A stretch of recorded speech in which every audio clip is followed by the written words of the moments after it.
नमस्कार शेतकरी बांधवांनो, तुमच्या सर्वांचं पुन्हा एका नवीन व्हिडिओमध्ये स्वागत करतो। शेतकरी मित्रांनो, नमो शेतकरी महासन्मान निधी योजनेच्या संदर्भातली एक अत्यंत महत्त्वपूर्ण माहिती पुन्हा एकदा समोर आलेली आहे आणि तीच माहिती आजच्या व्हिडिओच्या माध्यमातून आता आपण जाणून घेणार आहोत।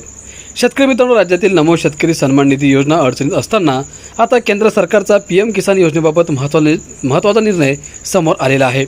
आता हे देखील माहिती सविस्तर समजून घेऊयात। हा व्हिडिओ तुम्ही शेवटपर्यंत बघा आणि आपल्या शेतकरी मित्र या यूट्यूब चॅनलला तुम्ही अजूनही सबस्क्राईब केलं नसेल मित्रांनो तर आता सबस्क्राईब करा, कारण अशीच महत्त्वपूर्ण माहिती तुम्हाला रोज आपल्या या चॅनलच्या माध्यमातून बघायला मिळणार आहे।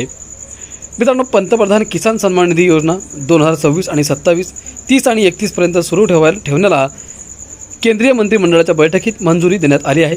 या कालावधीत योजनेची अंमलबजावणी करण्यासाठी एकूण 3.15 लाख कोटी रुपयांच्या आर्थिक तरतुदीलाही मंजुरी दिली आहे।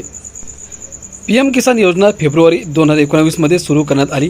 या योजनेअंतर्गत पात्र शेतकरी कुटुंबांना दरवर्षी 6,000 रुपयांची आर्थिक मदत 3 समान हप्त्यांमध्ये थेट त्यांच्या बँक खात्यात जमा केली जाते। आधार प्रमाणीकरण, डिजिटल पडताळणी आणि डीबीटी प्रणालीच्या माध्यमातून या योजनेची अंमलबजावणी केली जाते। आजवर या योजनेअंतर्गत 23 हप्त्यांच्या माध्यमातून 4.47 लाख कोटी रुपयांहून अधिक रक्कम थेट शेतकऱ्यांच्या बँक खात्यात हस्तांतरित करण्यात आली आहे।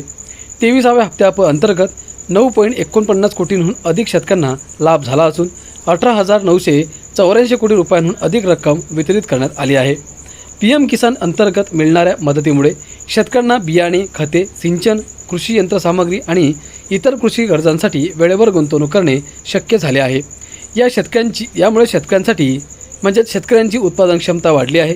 अनौपचारिक कर्जावरील त्यांचे अवलंबित्व कमी असल्याचा झाल्याचा दावा सरकारने केला आहे।